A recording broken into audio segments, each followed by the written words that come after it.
I'm not sure I can do this, but the other day I was at that restaurant on the inside and I ordered a pizza, a large pizza, and somebody brought me a small bag of groceries with an onion and cheese and some chips in it, and I had my phone, of course, and when I left the restaurant, they were all on my lap here. I'm not sure if you can see that. No, I can't see it, but they were sitting on my lap, and I left in the wheelchair from there, and I'm going to have to move this and turn around. Whoa, lost the phone again. And I turned around, and I came down the street, and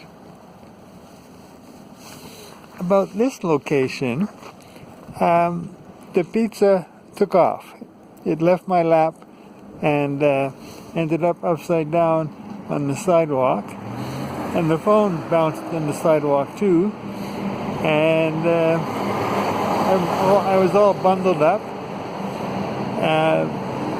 and it was hard to pick up the pizza and the groceries and the phone, which dropped a second time and a third time, so that was not very good. But everything survived. The pizza was okay, even though it had been upside down. It was good. And I got it back on my lap, and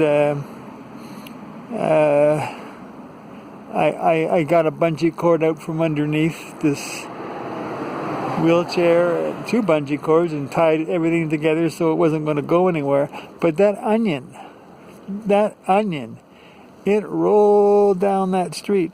Big onion.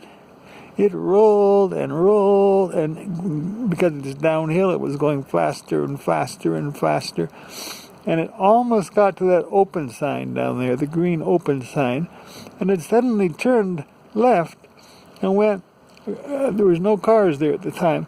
It jumped the curb and went over to the middle of the highway, and I think 2 cars went by, and it didn't get hit by anybody, and then it rolled back to the curb again. And now I was bundled up, and I went down there, and when you get to the curb, it's difficult to pick something up off the ground when you're all bundled and tied into the wheelchair. And to get the onion up, you can't reach that far down. But I could get to my cane and use the wrong end of the cane and pull it up, sort of. It took about 15 tries, and I finally got the onion up onto the curb, and then I could pick it up and get everything together again and headed home, which is quite a ways down the highway. And that was the end of the story, and the onion and the phone and the pizza, we lived happily ever after.